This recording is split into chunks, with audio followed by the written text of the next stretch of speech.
Hello everyone, Dan Kune with Jeet Physiology. Today is day 4 of applied power in martial arts. So, yesterday I showed you different resistance training exercises to gain power as far as in your kicks and whatnot, and I will explain a little bit more in depth going throughout the rest of the week. And today I would actually like to explain to you, and I've actually showed this in other videos, how to gain power, additional power in your punches. So that is by adding resistance. How do you add resistance to punches? Well, there's several ways. There's wrist wraps, which I actually have, that I have them on, these are my gloves.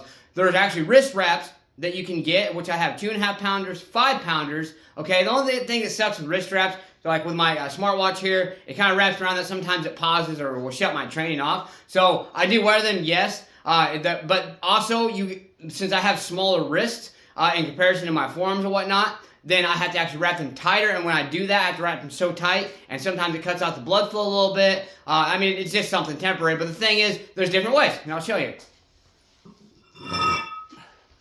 Weights. These are 10-pound weights. Now, obviously, you're not going to be able to really hold it in a punchy fashion, but somewhat. See, just like this here. Okay, now start off with a lighter weight, like 2.5 pounders, 5 pounders, or if you're a bigger, stronger person, maybe 10 pounders. Boom.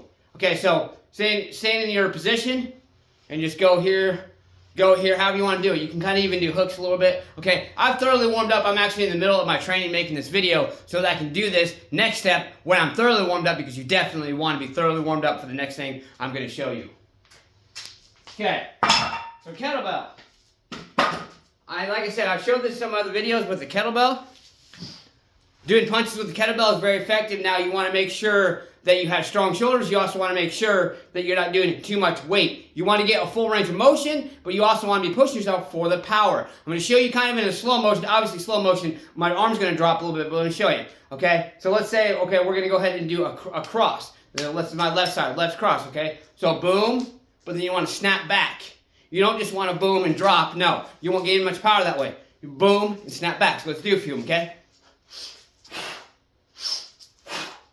See how I'm snapping back? Okay.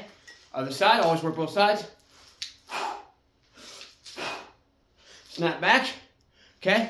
Now, you can do different punches. You do straight punches, crosses, whatever it may be. Now, what I'm about to show you is the most difficult, and that's a hook punch. Why is it the most difficult? Because what happens with a kettlebell, okay, you're holding it like this, right? And you're doing a hook punch. What do you think is going to happen when this kettlebell goes in the air? Gravity is going to pull it down. Boom. Oh, no, sorry. Gravity is going to pull it down, okay? And that's why you want to have strong shoulders when you do this, and make sure you don't have too much weight, because here's what you're going to do. And the power movement is actually also on the opposite side, because you're going to catch it. Watch this. Boom, hook. Okay? When you catch it, boom, kind of bring it back. Get a little extra power on the other side. Boom, because you're going to be working the other side just the same. Okay?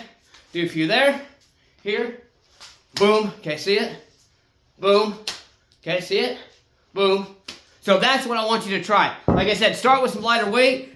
Gain that applied power in your punches, in your kicks, as a martial artist. Those of you out there, especially smaller like me, who really need to work on your power and your strength and other components, but power especially, because what is power? Those of you who look at power should know. Power is a combination of speed and strength. It is not necessarily how strong you are, it is how well you can move your maximal or mid-maximal strength at a faster rate, which means you will actually have and or generate more power than somebody even bigger and stronger than you. Okay, so let's keep these things in mind, continue to research, continue to study, and continue to work on that self-improvement every single day. Let's get to stay motivated, believe in yourself, believe you can do it, and believe that you deserve it. Let's get out there, let's go smash the punch, kick that like button, just don't break it. Let's get out there and do something. Do more than what you did yesterday. Let's get out there and push yourself. Let's go.